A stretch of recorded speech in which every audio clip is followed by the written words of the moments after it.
Deep within the jungle, stone pyramids guard ancient secrets. The Maya built one of history's most brilliant civilizations, only to leave behind questions that haunt us to this day.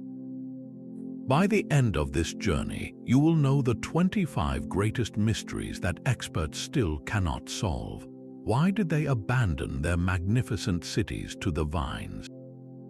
What profound knowledge was lost when their books were burned? We are about to walk the line between their world and ours, uncovering enigmas of science, shadow, and stone. What part of a lost world calls out to you the most? A flawless crystal skull stares out from the darkness with empty eyes.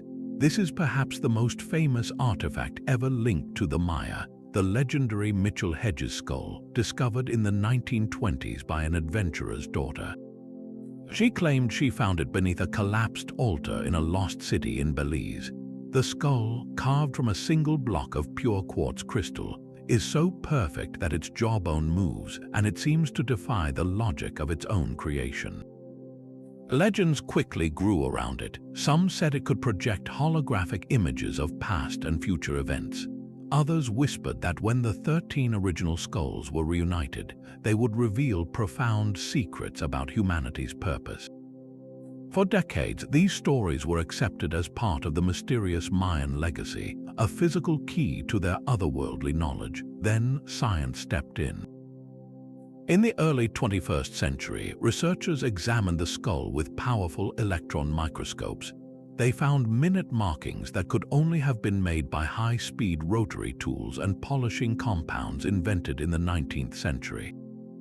The evidence was clear. The most famous crystal skulls were not ancient relics. They were elaborate fakes, likely manufactured in Europe around the 1800s.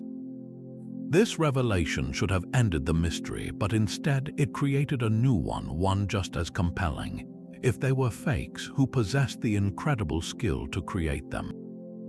The carving is still a masterpiece of artistry and engineering. The quartz crystal has a hardness just below diamond, and to shape it without causing it to shatter from internal stress would require phenomenal patience and an almost lost technique. How did a 19th century artisan achieve such optical perfection, creating a piece that seems to focus light in unnatural ways?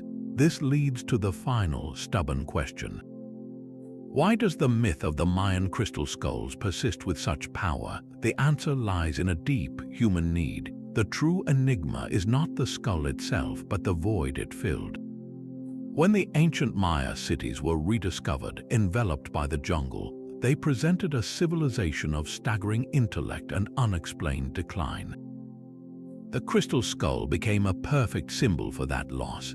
It was a tangible object onto which we could project all our wonder about a people who mastered astronomy, built pyramids, and then vanished. The skulls represent a beautiful physical mystery, even if they are a modern one. They continue to capture our imagination because they embody the very essence of the Mayan puzzle, a brilliant, haunting echo from the past that we are still trying to fully understand. That same crystal skull, a beautiful fiction, reflects a deeper truth about our search for the Maya. We are drawn to singular, dramatic answers, but their greatest mystery is one of terrifying complexity. Around the year 900, the beating heart of the Mayan world simply stopped. The great cities of the southern lowlands, places like Tikal, Palenque, and Capon, were not destroyed in a single cataclysm.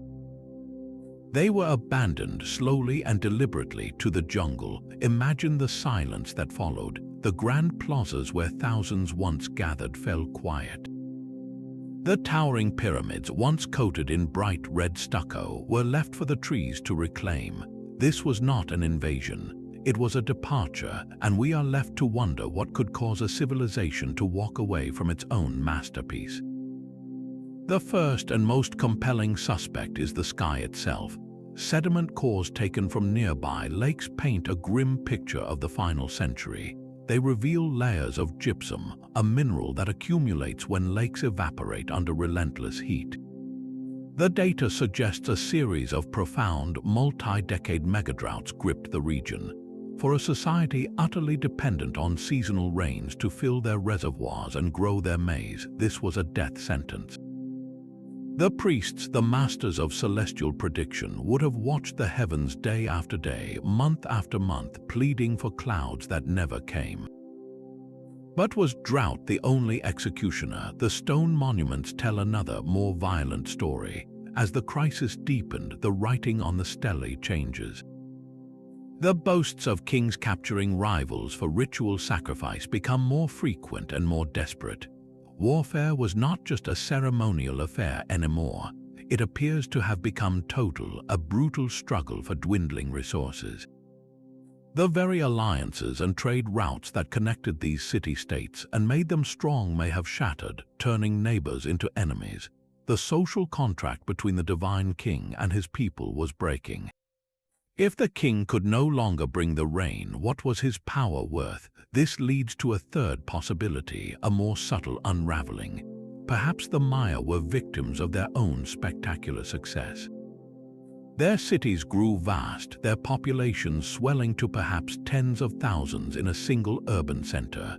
Such numbers would have placed an incredible strain on the local environment. Forests were cleared for agriculture, leading to soil erosion. Hunting would have depleted local game. The land itself may have been pushed beyond its capacity to support the society it nurtured. So which was it? Was it the climate, the war, or the slow exhaustion of the earth? The frustrating and perhaps most honest answer is that it was all of them at once. These factors did not happen in isolation. They formed a perfect storm of disaster. A prolonged drought would have sparked famine and panic. That desperation would have fueled unprecedented warfare over the last remaining fertile land and water sources. The constant conflict would have further disrupted the farming and trade needed to sustain such a large population, accelerating the collapse. No single theory can explain why the lights went out across the entire southern lowland region. The collapse was a cascade of failures, a lesson in how the very systems that make a civilization great can become intertwined in a way that makes it profoundly fragile. While the world crumbled around them, the Maya looked to the stars and found a different kind of order. They did not see time as a straight line from past to future, but as a series of sacred, interlocking wheels. Their calendar system was a masterpiece of mathematics and astronomy, a complex machine of time so advanced it still baffles scholars today. At its heart were three main cycles working in harmony. The 260-day sacred round, or Tzolk'in, guided daily rituals and spiritual life. The 365-day vague year, or Hob, tracked the seasons for agriculture. But the grandest cycle of all was the long count, a linear timeline used for history, carved onto their stone monuments. This is the calendar that sparked a global frenzy. The long count was divided into units called baktons, each one 400 years long. According to the inscriptions, a great cycle of 13 baktons was set to end on December 21, 2012. Modern interpretations spun this as a prophecy of global doom, a prediction of the world's end. This was a profound misunderstanding. For the Maya, the end of a cycle was not an apocalypse. It was a renewal, much like the turning of a new year for us. The real enigma is not a failed prediction, but the sheer intellectual achievement it represents. How did a civilization without telescopes or advanced metal tools calculate the solar year with greater accuracy than the Gregorian calendar used in Europe at the time? They tracked the cycles of Venus with an error of just 1 day in 500 years. They understood the complex wobble in the Earth's axis, known as precession, a cycle that takes 26,000 years to complete. Their concept of time was not just a tool for planting crops or scheduling ceremonies. It was the fundamental fabric of the cosmos, woven into their philosophy and their very identity. Time itself was a divine force, and the calendar was their map to navigate its currents. This is the part we still struggle to grasp. We see calendars as practical, human-made tools. The Maya saw them as a reflection of a cosmic order they were duty-bound to maintain through ritual and sacrifice. The true mystery of the Mayan calendar is not a single date, but the mind that could conceive of time as a living, breathing entity, and then chart its every heartbeat with such impossible precision. Their celestial clockwork was not just theoretical, it was built into the very stones of their cities. At Chichen Itza, a strange, round tower rises from the jungle floor, a structure so unlike the rigid pyramids around it. This is the Caracol, a sophisticated observatory designed with startling purpose. Its narrow slit windows are not placed at random. They are precisely aligned to frame the extreme positions of Venus in the night sky. The Maya saw Venus not as a simple point of light, but as a powerful deity, a god of war whose movements dictated the timing of battles and royal successions. They knew its cycle with astonishing accuracy, charting its 584-day journey around the sun with an error of just a single day every 5 centuries. This was a civilization that could predict the future appearances of a planet without a single lens or telescope. How was such a feat possible? The answer lies in generations of patient, naked-eye observation. Priests and astronomers would have spent their entire lives watching the heavens, meticulously recording the positions of stars and planets against the fixed backdrop of their temples. They passed this knowledge down through codices, their bark paper books, creating a living database of celestial patterns that spanned centuries. The Caracol itself is a permanent stone record of this obsession, a machine built not of gears but of sight lines and shadows. Yet the full scope of their knowledge remains one of the great unsolved puzzles. We know they tracked the sun, the moon, and Venus with incredible precision, but what other celestial events did they witness and record? Their surviving codices are filled with complex tables and glyphs that we have only begun to translate. Some scholars believe these pages contain records of distant supernova, the slow drift of star clusters, or even the cycles of Mars and Jupiter. Every time a new section of a codex is deciphered, it reveals another layer of their cosmic understanding. The true enigma is not just the accuracy they achieved, but the depth of the universe they perceived with nothing but the human eye, unwavering patience, and a mind brilliant enough to see the mathematics woven into the fabric of the night. The stars they charted were not their only form of writing. For centuries, the Maya left another, more direct message carved into their monuments, a message we could not read. Their intricate hieroglyphics, a beautiful and baffling script of animal heads, human hands, and abstract symbols, were a sealed book to modern eyes. We saw the towering stelae and the ornate temple friezes, but their voices were utterly silent, their history locked away in plain sight. The prevailing theory for generations was that these glyphs were not a true writing system at all, but merely primitive pictures, calendars, and astrological symbols. The idea that this was a full, phonetic language capable of recording poetry, politics, and history was dismissed. The breakthrough came from an unexpected direction, not from the jungles of Central America, but from the cold archives of the Soviet Union. A brilliant and determined Russian linguist named Yuri Norizov, working in isolation, made a revolutionary proposal. He argued that Mayan writing was a mixed system, using both logograms, where a symbol represents a whole word, and phonetic signs, where symbols represent sounds, much like the script used by the ancient Egyptians. His work, initially mocked and suppressed by Western scholars, provided the essential key. Then, an American archaeologist named Tatyana Proskuryakov delivered the final, decisive blow to the old assumptions. She was studying the glyphs on the stelae at the site of Piedras Negras, and she noticed a pattern. The inscriptions were not just random celestial events. They were telling the life stories of the rulers, recording their births, their accessions to the throne, their military victories, and their deaths.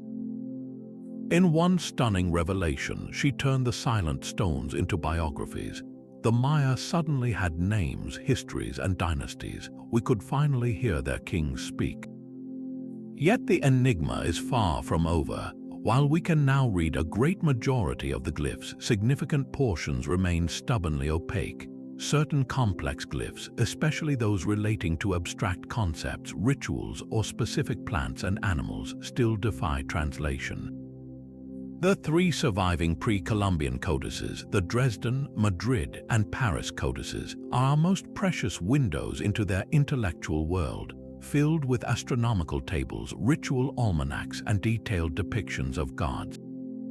But we are likely only understanding a fraction of their full meaning. What profound philosophical ideas or detailed historical accounts are we missing on those fragile bark paper pages? Each untranslated glyph is a locked door, and behind it could be a story that forces us to rewrite everything we thought we knew about their civilization. The final mystery of their writing is not just deciphering the symbols, but hearing the full, rich story they were so desperate to tell. Yet even a society that could chart the cosmos is vulnerable to the smallest of invaders. The collapse of the classic period was not the final chapter. The Maya displayed an incredible resilience, with power shifting north to centers like Mayapan, which thrived for centuries more. The true enigma is how this enduring culture, which had already weathered one existential crisis, was finally fragmented in a long, drawn-out decline that accelerated with the arrival of the Spanish. This was not a single event, but a slow unraveling fueled by forces both foreign and internal. European diseases were the silent vanguard of the conquest. Smallpox, measles, and influenza swept through the populations of the Americas with a terrifying speed, often arriving in a village long before any European did. These were illnesses against which the Maya had no natural immunity. Historians estimate that within the first century of contact, over 90% of the indigenous population perished from these pandemics. Imagine entire communities vanishing, leaving empty cities and fields untended, severing the living connection to knowledge and tradition in a single, horrifying generation. This catastrophic depopulation created a societal hollowing out that made organized, large-scale resistance nearly impossible. Then came the Spanish military campaigns and their policy of forced conversion. Conquistadors like the Montijo family in the Yucatan waged brutal wars of attrition, seizing land and destroying temples. Franciscan friars followed, systematically burning thousands of Mayan codices in acts of cultural annihilation, believing them to be works of the devil. They built their churches directly on the foundations of Mayan pyramids, a physical and spiritual declaration of dominance. The enigma deepens here because this story is not one of simple conquest and submission. The mystery lies in the complex internal shifts and the fierce, quiet resistance that allowed Mayan identity to survive. While the political structure of kings and city-states was dismantled, the people adapted.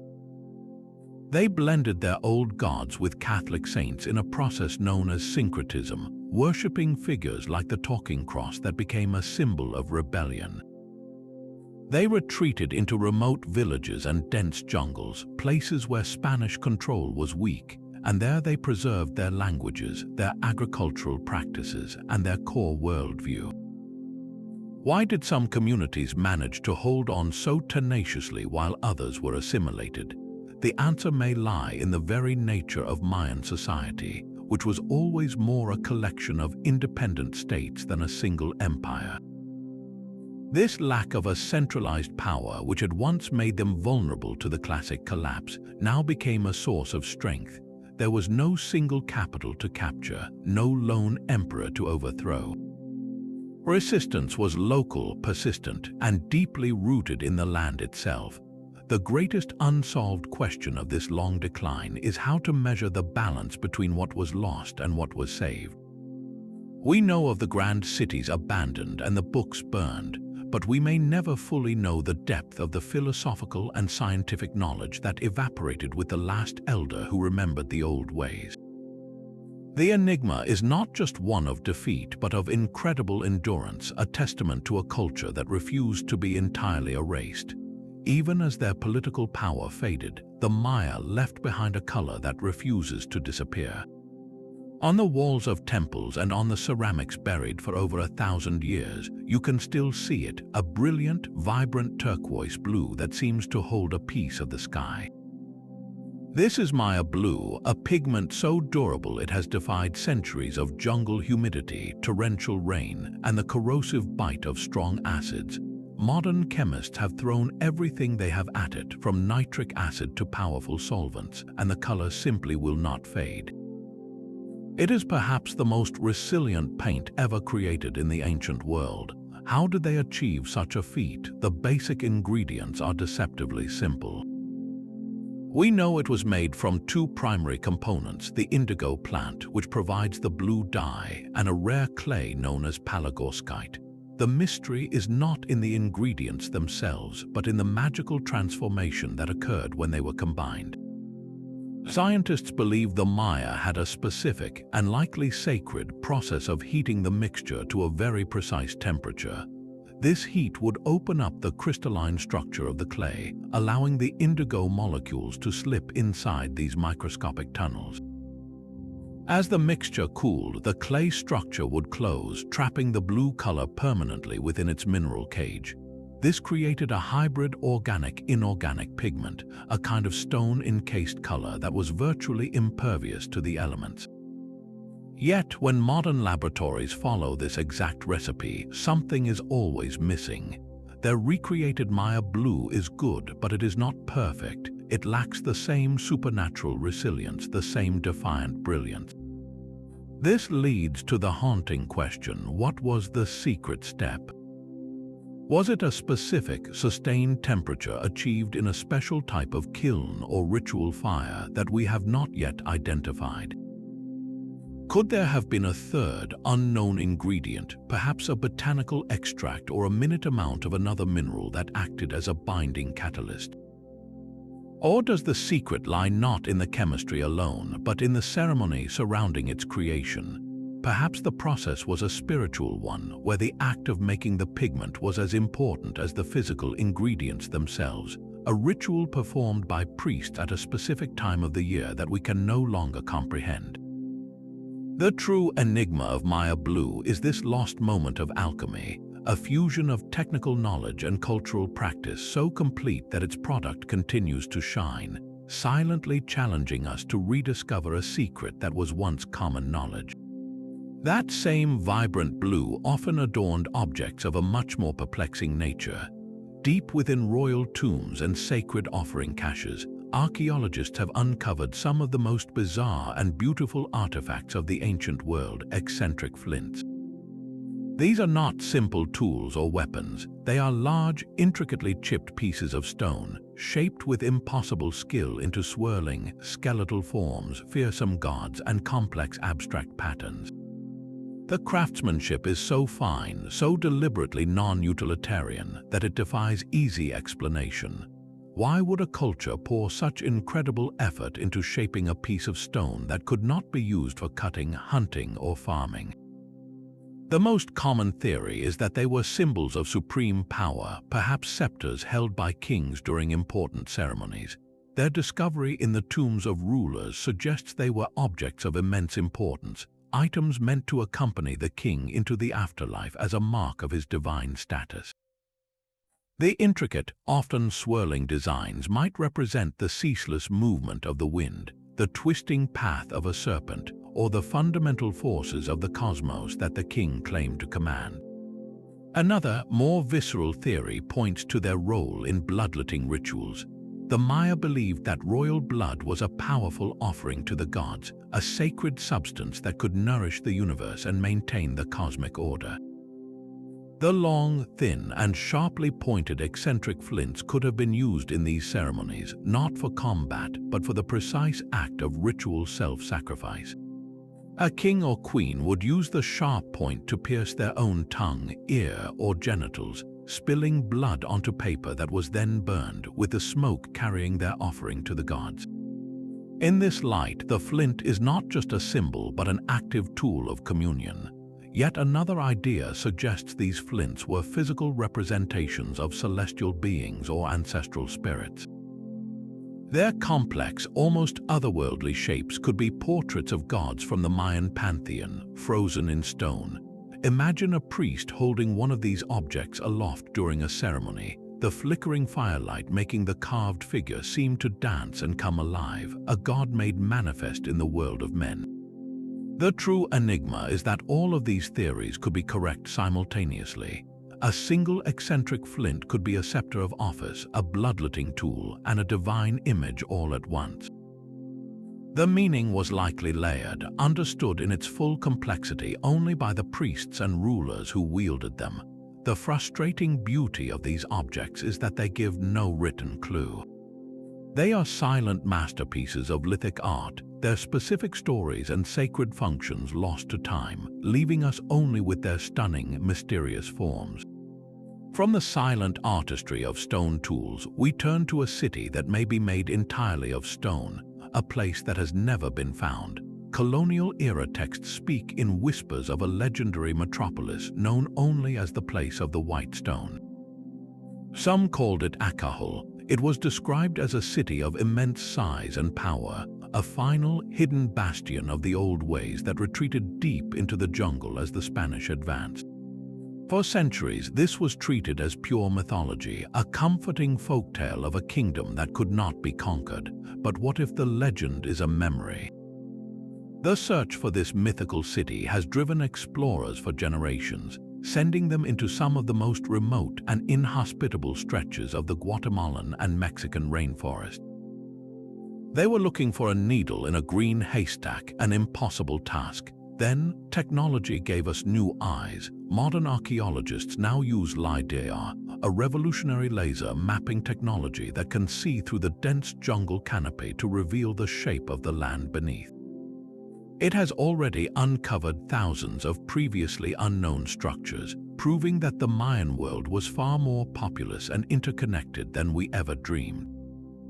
These surveys have revealed several immense, sprawling sites that are still mostly unexplored. The enigma of the White Stone City is no longer a question of if a major city could be hiding, but which one of these newly revealed ruins it might be. Could one of these vast, unnamed complexes, visible only as ghostly patterns on a digital map, be the fabled Akahul, or is the truth even more complex? Some scholars argue that the place of the White Stone is not a single, lost city waiting for a discoverer's flag. They propose that it is a city we have already found, but whose true name has been stripped away by time. A great site like Calakmul, once known as the Kingdom of the Snake, was lost for centuries before its rediscovery. Perhaps the legendary White Stone is not a literal description, but a poetic name for a specific type of limestone or stucco used in a city we already walk through, its identity forever separated from its myth. The mystery endures because it taps into our deepest fascination with the blank spots on the map. Is the White Stone City a real, physical place awaiting its moment of discovery? Or is its true power the way it represents all that we have yet to learn about the vast, unknowable expanse of the Mayan world?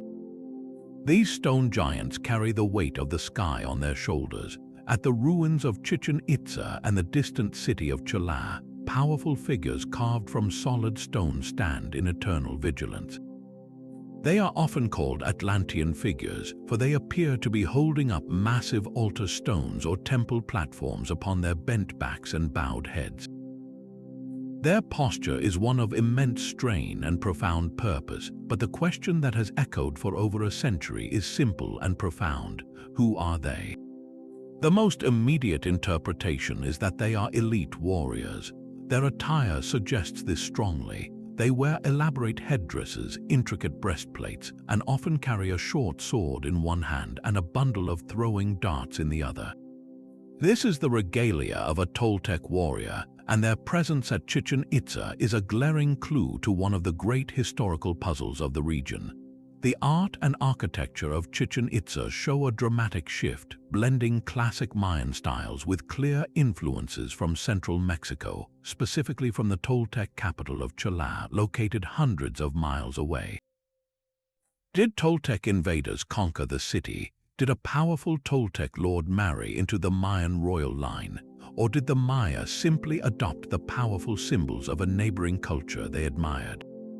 The Atlantean figures stand at the heart of this debate.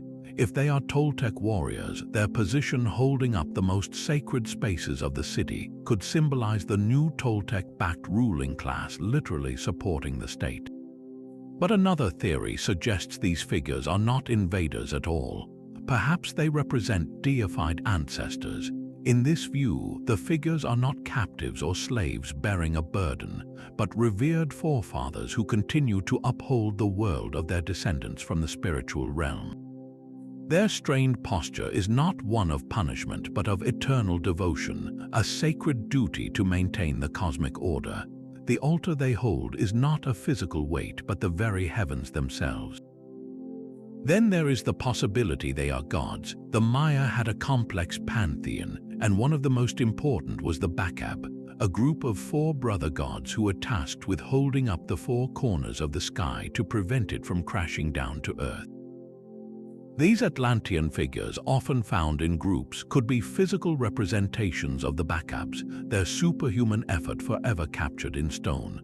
Their specific attire might not be that of a mortal warrior, but the ceremonial costume of a deity. Could the answer be even more specific? Some scholars point to the legendary ruler Topoltzin-Acatl Quetzalcoatl, the feathered serpent god king of the Toltecs. His story is one of exile and a promised return.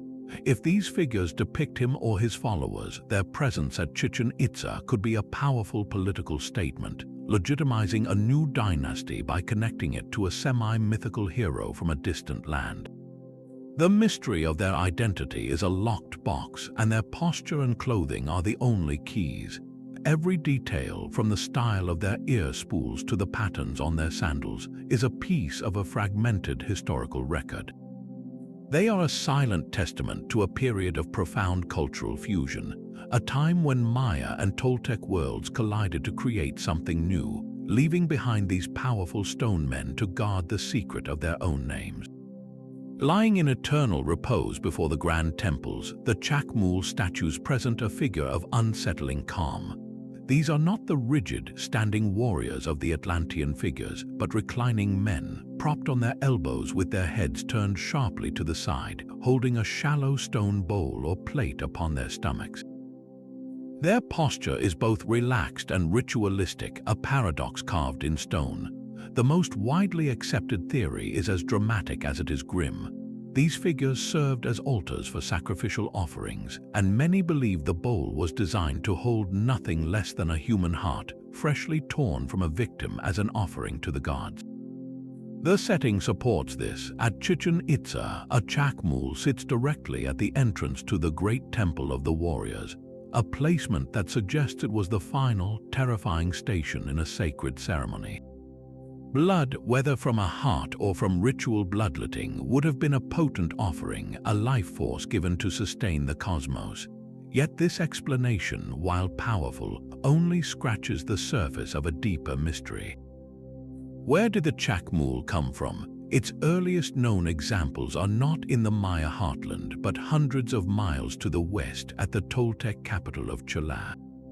This strongly suggests the form was an import, arriving with the same wave of central Mexican influence that brought the Atlantean figures. But why did the Maya adopt this specific statue with such fervor, making it a centerpiece of their most important sacred sites? The enigma is not just what it held, but what it represented. Some scholars argue the Chakmul was more than a mere receptacle. It may have been a messenger, an intermediary between the human world and the divine. The bowl on its stomach could symbolize a receptacle for prayers or spiritual essence, with the figure's turned head signifying it was listening to the pleas of the priests while simultaneously gazing toward the spirit world. The specific god it served is also debated. Its name, Chakmul, is a modern invention meaning great red jaguar paw in a Mayan language, but this likely has nothing to do with its original purpose. It could be a depiction of a rain god, a warrior spirit, or even a deified ancestor. The true ritual performed with it might have been far more complex than a single act of sacrifice.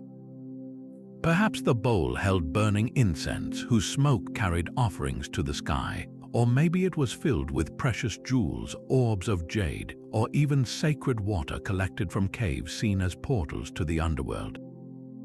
The chilling possibility is that it was used for all these purposes at different times. The Chakmul's power lies in its silent versatility. It is a blank slate onto which we project our most dramatic theories of blood sacrifice, but its true significance is locked away, a secret held in the stone bowl of a figure that forever looks away from us toward a world we can no longer see. Beneath the stone platforms and warrior figures lay the true heart of the city's power, a gaping hole in the world. The sacred cenote at Chichen Itza is not a tranquil pool, but a vast natural well, its dark green waters lying 60 feet below the ground. For the Maya, this was not merely a source of water. It was a portal to Xibalba, the feared and revered underworld, a direct line to the gods and the realm of the ancestors. This was where the most profound communications with the divine took place, and the messages sent down were not whispers but treasures and lives. Early dredging operations in the 20th century confirmed the cenote's sacred status, pulling up a staggering collection of artifacts from the murky depths. They recovered delicate jewelry of hammered gold, intricately carved jade figurines, polished obsidian mirrors, and thousands of pieces of finely painted pottery. But they also found human remains, the bones of men, women, and children.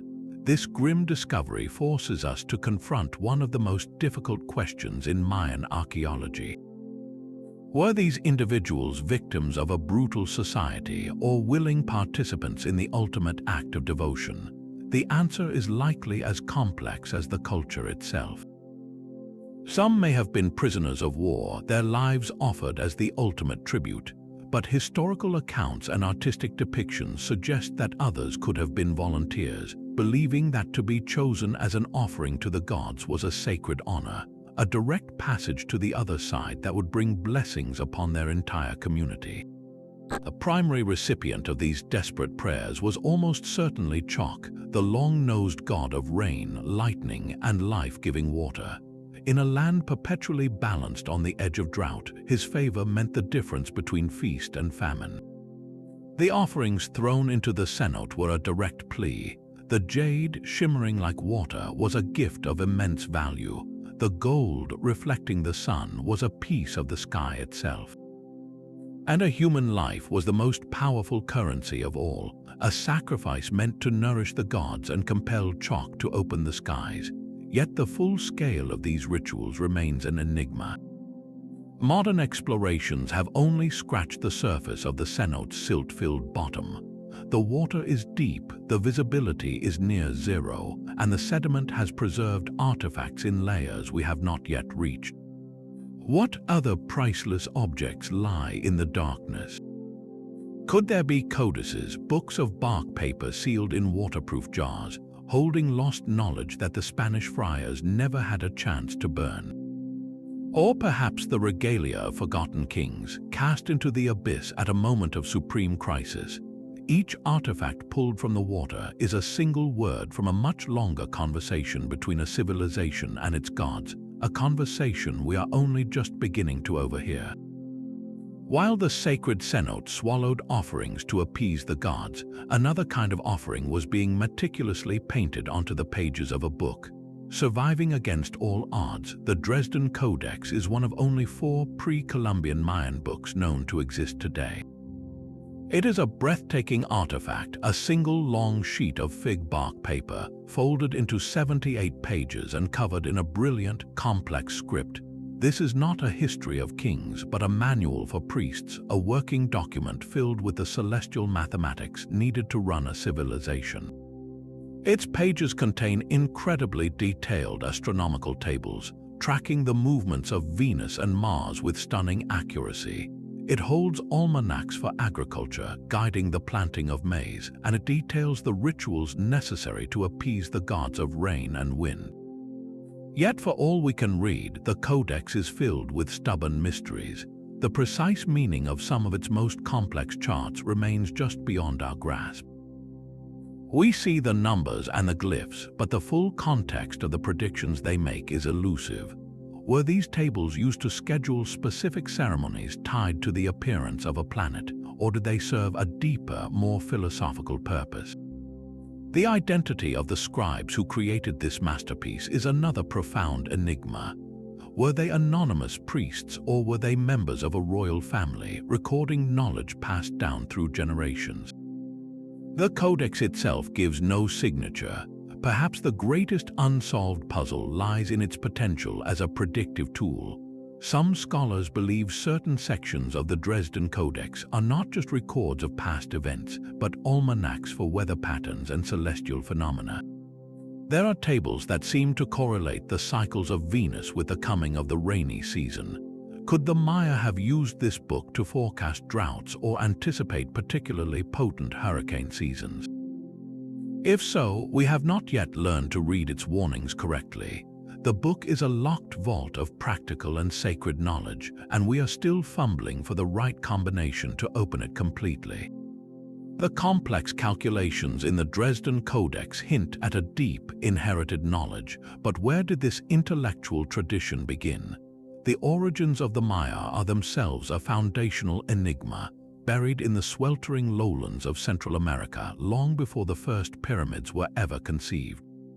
For decades, the dominant theory pointed to a single, powerful source, the Olmec. Flourishing centuries before the Maya's classic Golden Age, the Olmec left behind colossal stone heads and sprawling ceremonial centers, earning them the title of Mesoamerica's mother culture. The evidence of contact is undeniable. We find shared artistic motifs like the iconic word jaguar, a supernatural blend of human and big cat. The Olmec developed a core set of spiritual beliefs and a calendar system that looks like a clear precursor to the magnificent timekeeping of the Maya. The most telling clue is the idea of sacred kingship, the belief that a ruler was a divine intermediary between the people and the gods. This powerful concept appears first with the Olmec and later becomes the very bedrock of Mayan political and religious life. It seems like a straightforward lineage, a cultural inheritance passed from parent to child. Yet, the more we dig, the murkier this family tree becomes. New archaeological discoveries suggest the Maya were not simply passive recipients of Olmec ideas. In the Guatemalan highlands, sites like Caminaljuyu show signs of developing complexity at the same time as the great Olmec centers like La Venta were thriving. This points to a more complex picture of multiple early cultures interacting, trading, and competing across the region. The Maya may not have been children of the Olmec, but their cousins or even their rivals. They were a distinct people with their own languages and a unique identity, who selectively adopted and adapted Olmec innovations, refining them over centuries into something entirely their own. The true mystery of their origins is not a simple question of descent, but of transformation. How did a people living among other brilliant cultures take these foundational ideas and weave them into a civilization of such staggering intellectual and artistic achievement? The puzzle of the Olmec connection remains unsolved because it forces us to ask what truly sparks a golden age. Is it the gift of knowledge from an elder, or the unique genius of a people who knew exactly how to use it? The thunder of the game echoed through every city, a sound as fundamental to Mayan life as the rain on the temple roofs. In every major center, from the grand plazas of Tikal to the great complex at Chichen Itza, stood the ball court, an eye-shaped arena with towering slanted walls. This was not a sport for leisure. It was a sacred drama played with a solid rubber ball heavy enough to cause serious injury, and the players were not mere athletes. They were warriors and nobles, sometimes even kings, clad in heavy protective padding, using only their hips, knees, and elbows to propel the ball. The goal was to keep the ball in constant, rhythmic motion, preventing it from touching the ground, and to eventually send it through a high, vertical stone ring set into the court wall. Achieving this rare feat was likely an instant win, a moment of divine favor so profound it may have ended the game. The action was fast, violent, and physically punishing, a spectacle of incredible skill and endurance. But the enigma lies not in the game's rules, but in its soul. We know the game was deeply intertwined with the Maya's foundational myth, the Papolva. In that story, the hero twins descend into the underworld of Xibalba to challenge the gods of death to a ball game. Through cleverness and courage, they defeat the lords of darkness and are reborn as the sun and the moon. Every match played in the stone court was a reenactment of this cosmic struggle, a ritual where the players embodied the twins, fighting against the forces of death and chaos. The ball itself, arcing through the air, represented the sun's journey across the sky. The court was a model of the universe, its flat surface the world of the living, and the underworld lurking just beneath the stone floor. This much we understand. The profound mystery that remains is what happened at the game's conclusion. Carvings on some ball courts show a gruesome scene, a player kneeling before another, his head severed, with serpents and flowering vines sprouting from his neck. This has led to the long-held belief that the losing captain, or sometimes even the winning captain, was sacrificed to the gods. But was this the inevitable outcome of every major game? Or was it a rare, special sacrifice reserved for moments of extreme crisis, like a severe drought or the ascension of a new king? The sacrifice itself may not have been a punishment, but the ultimate honor, a direct imitation of the hero twins who triumphed through death and resurrection. The player would become a divine offering, his blood ensuring the sun would rise again and the cosmic order would be maintained. The debate continues because the evidence is contradictory. Some carvings seem to celebrate the victorious team, not their execution. The true meaning of every piece of gear, from the heavy stone hip belts called yokes to the intricate handstones known as hatchets, is still debated. Were they merely protective, or were they symbolic objects representing weapons, celestial bodies, or even the paraphernalia of the gods themselves? The ball game was a layered ritual, a political contest, and a cosmic battle all at once. Its full significance is a secret kept by the stone courts, a final whistle that blew over 1,000 years ago, leaving us to wonder who truly won and what victory even meant in a game played with the gods. Palenque is a jewel box of a city, a place of such delicate beauty and architectural grace that it feels more like a dream carved in limestone than a ruin. It reached its zenith under the long and glorious reign of King Pakal the Great, who ruled for 68 years and transformed it into a powerhouse of art and science. His son, Kayinish Kanbayalam II, continued this legacy, building the exquisite group of the cross temples that reach for the heavens. Yet, within a century of his death, the city was all but empty, its plazas silent and its palaces left to the creeping vines. This was not the slow fade of the wider classic collapse. Palenque's end feels more personal, a specific tragedy that befell one of the Maya's most brilliant minds. What went wrong here? The city's own records point to a devastating war with its great rival, the superpower of Calakmul, known as the Kingdom of the Snake. In the year 699, Calakmul's forces attacked and sacked Palenque, a humiliating blow from which the city may never have fully recovered. The psychological and political damage would have been immense. How does a divine king maintain his authority when his holy city has been defiled by a foreign army? The very foundation of his power, the belief in his divine mandate, would have been shattered. Yet warfare alone may not be the full story. Palenque is nestled in the lush foothills of the Chiapas Highlands, a region rich with waterfalls and streams.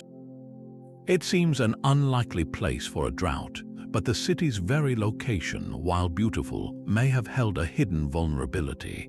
Its steep terrain limited the amount of flat land available for agriculture to support a growing urban population. Could the people of Palenque have simply outstripped their environment, clearing too much of the surrounding forest for terraced fields, leading to catastrophic soil erosion that silted up their water systems? A single season of unusual drought following such environmental damage could have triggered a famine that no king could stop. Then there is the haunting possibility of a dynastic crisis. After the golden age of Pakal and his sons, the royal lineage seems to have faltered. The later kings left fewer monuments, their inscriptions growing sparse. Did the royal bloodline simply fail? Without a clear and powerful heir, the entire political structure would have fractured, leading to internal power struggles that left the city vulnerable and divided, unable to mount a coordinated response to any other crisis. The true enigma of Palenque is that all these shadows, war, a strained environment, and political failure likely converged. The attack from Calakmul may have been the initial crack, weakening the city just as its population reached a tipping point and its leadership grew uncertain. One disaster compounded another until the social fabric tore apart. The people did not vanish, they likely simply walked away, dispersing into the surrounding hills and leaving their magnificent stone city as a silent, beautiful monument to a kingdom that lost its fragile balance with the world. The silence left by cities like Palenque gave rise to even grander stories whispered on the coast. Legends passed down through generations speak of a different kind of disappearance, not a city reclaimed by the jungle, but one swallowed whole by the sea. These are the tales of a Mayan Atlantis, a magnificent metropolis that sank beneath the waves in a single, catastrophic night. Colonial chronicles recorded these native stories, describing a great center of learning and power that was punished by the gods and lost to the ocean. For a long time, these accounts were dismissed as pure folklore, a symbolic story for the collapse of the entire civilization. But what if the waves of myth are washing over a grain of geological truth? The Yucatan Peninsula is a vast, flat limestone shelf, and its coastline has not been stable over the millennia. We know that at the end of the last ice age, as massive glaciers melted, global sea levels rose by hundreds of feet. This was not a gentle, gradual process. It happened in fits and starts, with periods of rapid rise that could have dramatically reshaped the shoreline in a single human lifetime. Imagine a coastal trading city, a hub for canoes carrying jade and cocoa beans, built just a few feet above the waterline.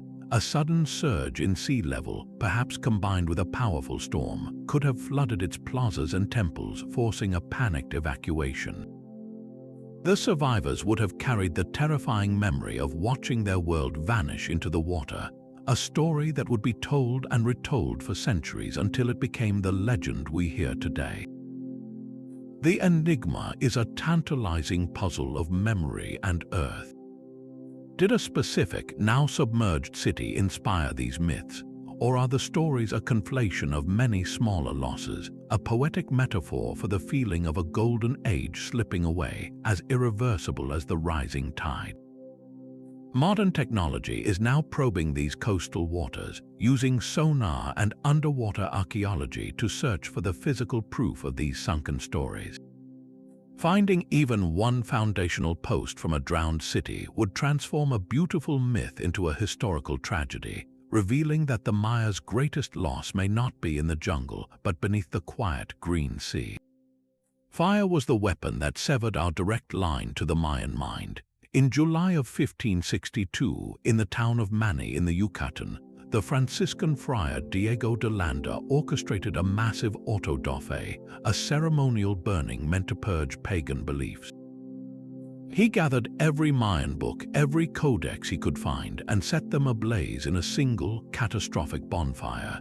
Landa himself wrote of the event, stating that the Maya were greatly pained by the loss and that it caused them much affliction.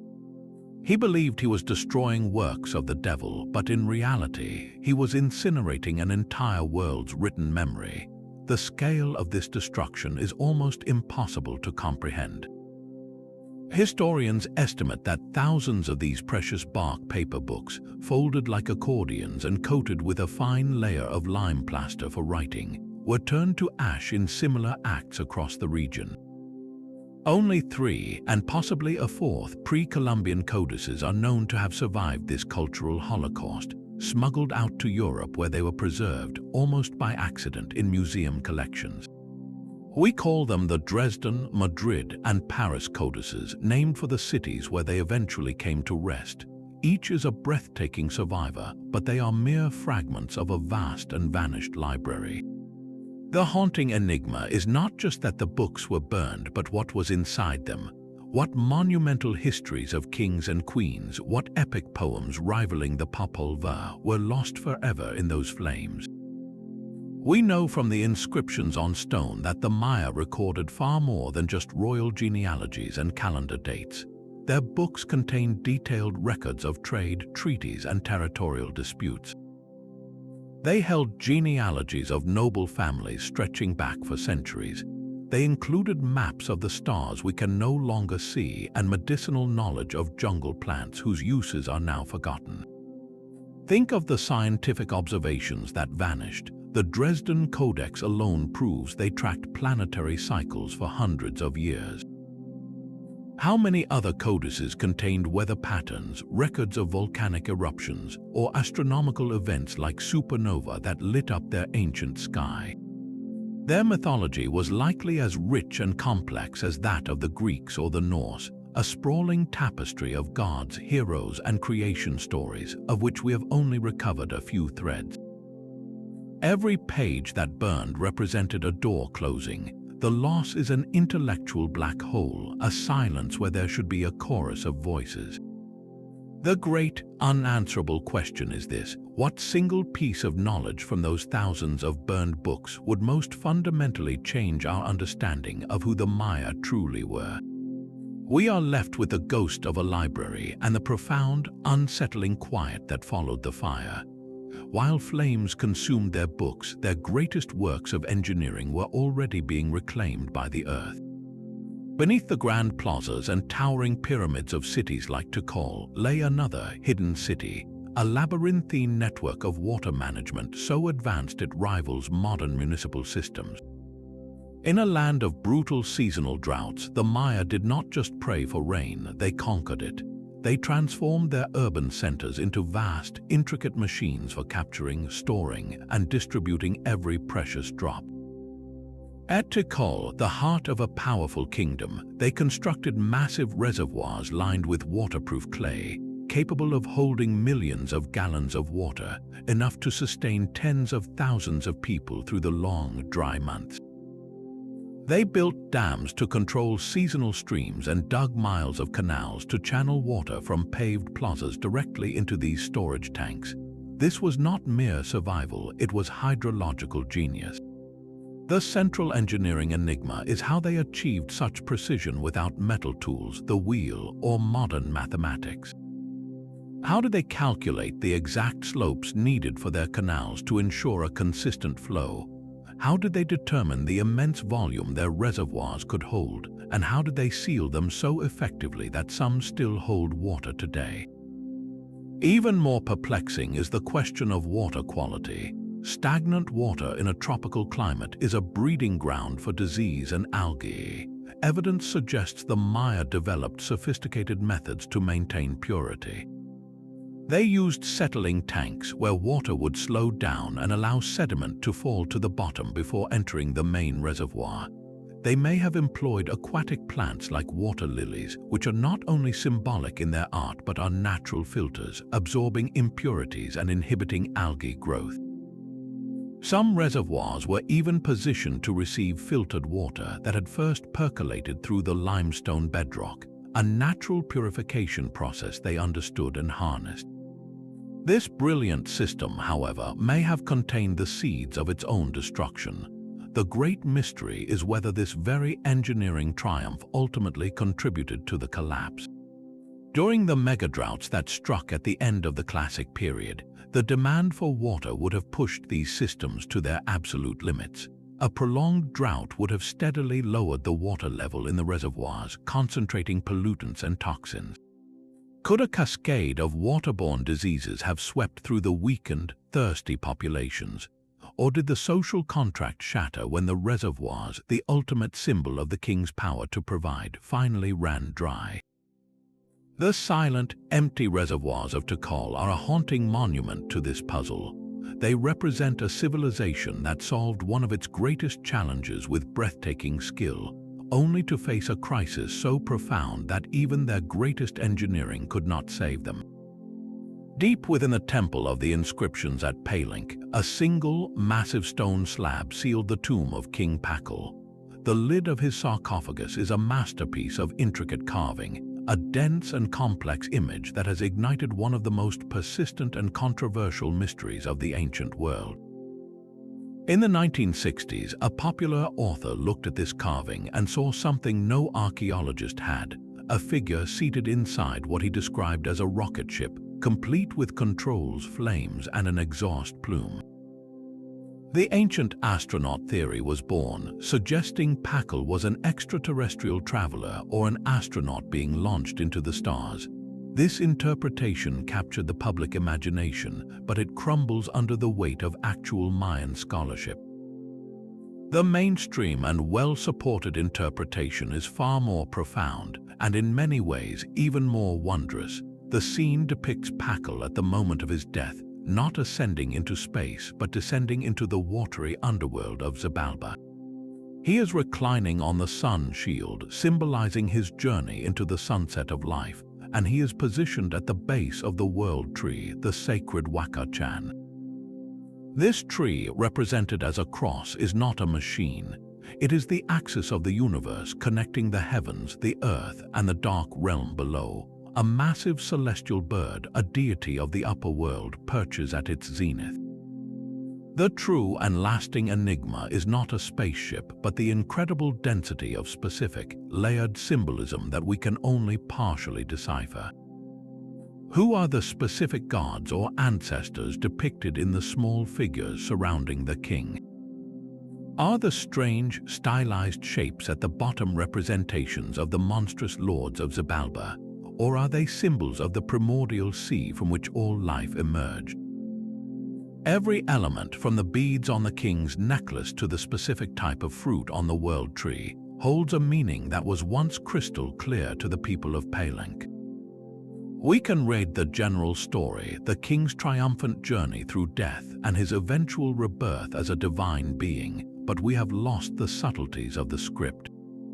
The sarcophagus lid is a complete narrative of Pakal's transformation, a map of the cosmos, and a theological statement, all carved into one 5-ton slab of limestone. The real mystery is the specific dialogue between each symbol, a conversation about life, death, and divinity that we can now only overhear in fragments. High on the terraced hillside of Palenque, 3 temples stand in a solemn group, their roofs long gone but their stone hearts still beating with a complex story. Built by King Kanbialam II to honor his legendary father, Pakal the Great, and his mother, these are the temples of the sun, the cross, and the foliated cross. Inside each one, the walls are covered with breathtakingly intricate stone panels, not of conquests in battle, but of something far more profound. They show the young king, Kanbialam, standing with his deified parents in the presence of the gods themselves. The carvings are a theological masterpiece, dense with sacred symbolism. In the Temple of the Cross, a great world tree, a cross-shaped ceiba, erupts from a supernatural realm.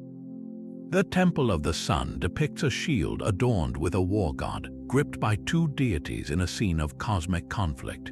The Temple of the Foliated Cross shows a different world tree, this one sprouting shimmering maize leaves and jeweled ears of corn, symbolizing life and sustenance. These are not just pretty pictures, they are a direct claim to power, a visual argument that the king's right to rule was woven into the very fabric of the universe, backed by his direct lineage from the gods. But what exactly happened inside these sacred spaces? Were they the final resting places for the ashes of Pakal and his queen, functioning as elaborate funerary shrines, or were they living temples used for the specific rituals that marked Kanbialam's own accession to the throne, a place where he communed with his father's spirit to receive his divine mandate? The iconography points to another possibility entirely. Each temple seems to be dedicated to one of the three hearthstones of creation, the primordial gods who set the cosmos in motion. The Temple of the Sun is linked to the god of war, the night sun that journeys through the underworld. The Temple of the Cross is tied to a celestial deity, a creator god. The foliated cross is connected to the maize god, the source of all life and abundance. This suggests the entire complex was a physical model of the Mayan cosmos, a place where the king, as the axis mundi, could interact with these fundamental forces to ensure the world continued. The central enigma is that all these theories are likely true at once. A single ceremony here could have celebrated the king's divine ancestry, commemorated his father's death and rebirth, and reaffirmed his own role in holding up the sky. The true function was layered, a ritual as complex as the carvings on the walls. The debate continues because we are missing the final piece, the sounds, the smells of copal incense, and the specific chants that would have brought these silent stones to life, turning architecture into a direct conversation with the gods. The same resilience that preserved their culture is mirrored in a material they created, a substance that could bounce and stretch and seal out the world. The Maya were the first great masters of rubber, a full 3,000 years before the modern tire was ever conceived. They harvested the milky white sap called latex from the rubber tree, but they did not stop there. In a stroke of chemical genius, they combined this raw latex with the juice of a specific local vine, the morning glory. When these two natural liquids were mixed together and heated over a fire, a remarkable transformation occurred. The sticky, runny sap solidified into a durable, elastic, and waterproof material. This was vulcanization, the very same process Charles Goodyear would famously rediscover in the 1800s using sulfur on industrial rubber. How did the Maya stumble upon this precise formula? The morning glory vine is not an obvious ingredient, and the required heating process was specific. Did a curious artisan accidentally drip vine sap into a pot of warming latex, witnessing the miraculous change? Or was this discovery the result of generations of systematic experimentation with the forest's vast pharmacy, a slow accumulation of botanical knowledge that we can now only glimpse? The chemical enigma is profound. They achieved a complex polymer alteration through pure empirical science, without any understanding of molecular chains or cross-linking. Their rubber was not a single product either. They crafted solid rubber balls for their sacred games, balls that were heavy and lively, capable of incredible rebounds. They painted rubber onto cloth to make waterproof capes and containers. They used it as a powerful adhesive to haft stone axe heads to wooden handles and to seal gaps in their canoes. This leads to the haunting question of what else they might have created. Did they develop different grades of rubber for different purposes, perhaps a softer, more pliable version for ritual objects or a harder, more resilient type for tool grips? The true mystery is the scope of their material science, an entire branch of practical chemistry that was simply lost, its full range of recipes and applications fading back into the jungle from which it came. Long before the grand cities of the classic period, the Maya were already building on a scale that defies belief. Hidden beneath the dense canopy of northern Guatemala's Mirador Basin lies evidence of a much older, colossal civilization, a sprawling network of cities connected by the world's first superhighways. LiDAR technology has peeled back the jungle to reveal a lost world from the preclassic era, a time when the Maya constructed one of the largest ancient cities ever found in the Americas, a metropolis known as El Mirador. At its heart stands the monumental Pyramid of La Danta, a structure so vast that its total volume exceeds that of the Great Pyramid of Giza. This was not a fledgling society finding its feet. This was a centralized superpower, a kingdom that marshaled immense labor to raise temples, palaces, and a complex system of causeways linking it to subsidiary cities in a vast, integrated kingdom. The sheer scale of its infrastructure points to a powerful, single ruling authority, a level of political centralization that the later classic Maya would never replicate. And then, around the year 150, it all came crashing down. This is the mystery of the first collapse, a catastrophe that predated the more famous classic Maya collapse by over 700 years. Why would such a powerful, early civilization, at the very peak of its architectural and organizational prowess, suddenly disintegrate? The evidence points to a familiar, devastating culprit. Paleoclimatologists studying sediment cores have found a stark layer of dust dating to this exact period, indicating a prolonged and severe drought that may have lasted for decades. For a society entirely dependent on seasonal rainfall to fill its reservoirs and feed its massive population, this was an existential threat. The very concentration of power that built El Mirador may have been its greatest weakness. With so many people dependent on a centralized system of water and food distribution, a prolonged drought would have caused a catastrophic famine, shattering the social contract between the rulers and the ruled. If the king could no longer command the rain or provide for his people, his divine authority would have evaporated. The city's immense population would have become unsustainable almost overnight. But was climate alone the executioner? Some archaeologists see signs of internal strife. The later layers at El Mirador show evidence of warfare, with defensive walls erected and certain monuments defaced. It is possible that as resources dwindled, the outlying cities in the network rebelled against the central authority of El Mirador, turning on each other in a desperate struggle for survival. The intricate causeways that once facilitated trade and control could have just as easily become invasion routes for rival factions.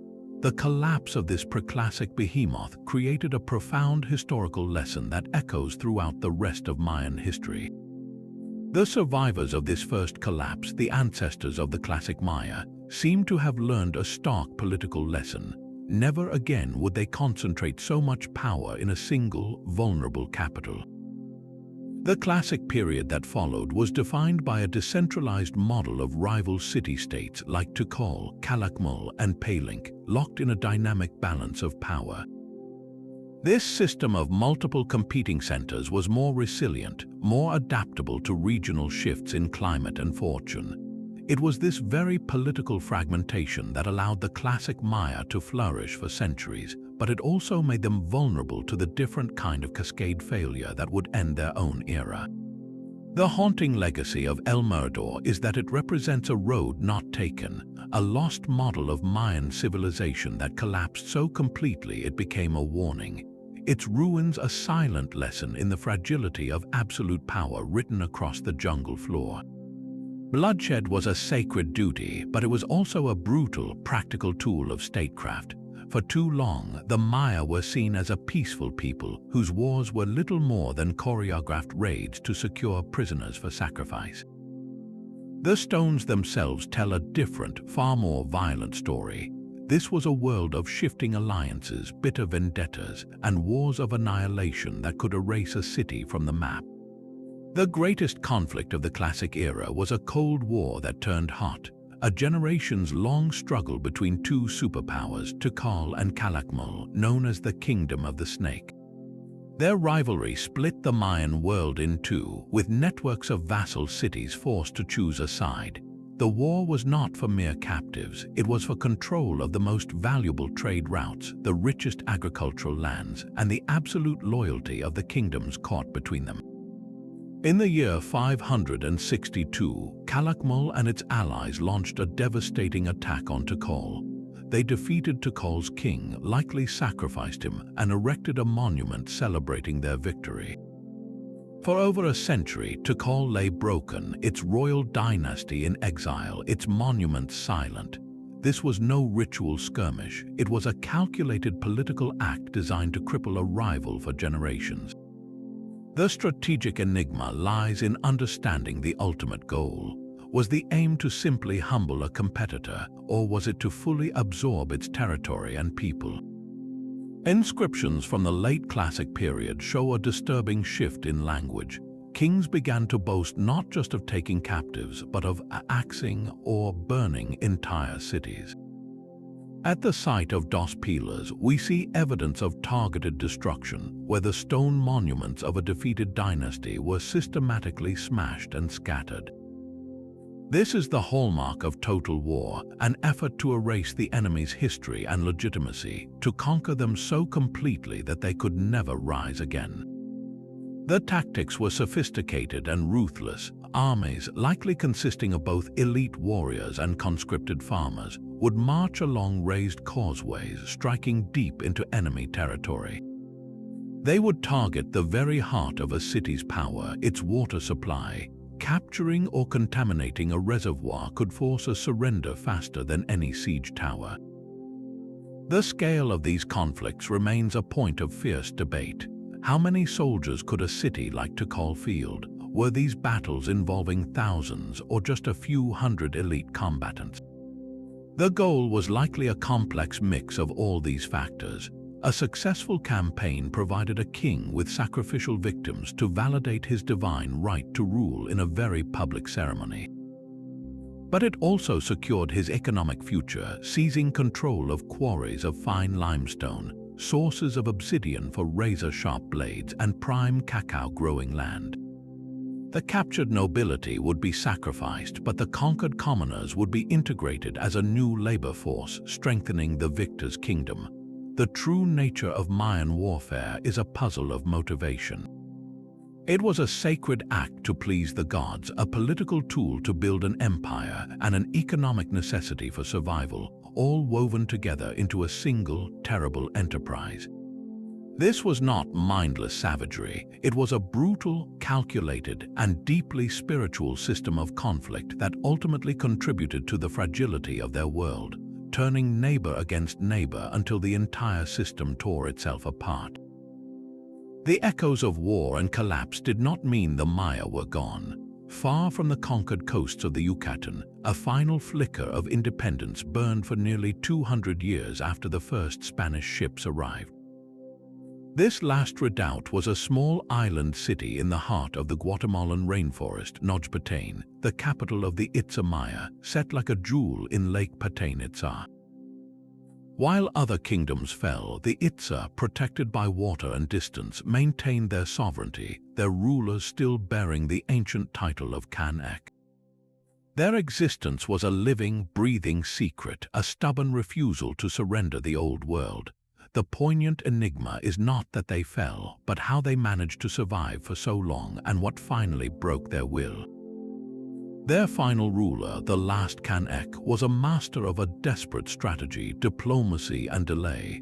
For decades, the Itza played a dangerous game with the Spanish. They would receive Franciscan missionaries, listen to their sermons, and even allow the construction of a small church on their island, all while carefully maintaining their own rituals and political structure in secret. They sent promises of conversion, buying precious years of autonomy, calculating that the jungle and the lake were more formidable enemies to the Spanish than any army they could muster. This was a strategy of calculated ambiguity, a brilliant, prolonged resistance fought with words and patience instead of spears. Yet this very strategy may have sown the seeds of their downfall. The long exposure to Spanish presence and the promises of missionaries created deep internal divisions within Itza society. A faction, perhaps seeing the inevitable tide of history or genuinely converted, began to argue for submission. The traditionalists, led by Kan-ek, held fast to the old ways. This internal rift shattered the unity that had been their greatest strength for generations. When the final Spanish assault came in March of 1697, it was not a grand army, but a well-equipped force that built a massive, armed galleon on the lakeshore to storm the island. The battle was short and brutal. The Spanish cannon and firearms overwhelmed the Itza defenders. Kan-ek was captured, and the island fortress, the last capital of a free Maya people, was taken. The fall of Nojpatén was more than a military defeat. It was a profound and definitive ending, the moment when independent Maya political sovereignty was extinguished forever. The cultural aftermath was a quiet, lingering ghost. The Itza people were not wiped out. They survived, but their political heart was gone. They were absorbed into the Spanish colonial system, their royal lineage broken, their island city transformed. The true, haunting question that remains is what was lost in that final transition. What was the last piece of knowledge, the final unbroken ritual, the ultimate secret of kingship that died with Can's capture? The fall of Nojpatain closed the final chapter on a civilization that had endured for millennia, leaving behind a silence where once there had been a kingdom. 25 riddles of stone and sky stand as a silent testament to the Mayan world. From the sudden silence of their great cities to the alchemy of their unfading blue, from the cosmic battles in their ball courts to the final fortress on a jungle lake, each mystery peels back a layer of this brilliant civilization. They were not a people of simple answers, but of profound depth and staggering sophistication. These enigmas are not merely academic puzzles, they are doorways. Each one invites us to step across a threshold into a different way of seeing the world, a world where time was a sacred wheel and kings conversed with gods. They challenge our understanding of human achievement and remind us of the incredible resilience of a culture that refused to be entirely erased, even when its books were burned and its cities abandoned. The true legacy of the Maya is this enduring conversation between the past and the present, a puzzle that refuses to be solved. So we turn the final question over to you. Of all these 25 unsolved mysteries, which one captures your imagination the most? Was it the purpose of the ghostly Chakmul, the secret of their resilient rubber, or the haunting legend of the city swallowed by the sea? Share your thoughts and your own theories down in the comments below. And if this journey into the ancient world left you wanting more, be sure to subscribe, as we are always exploring the greatest enigmas of history.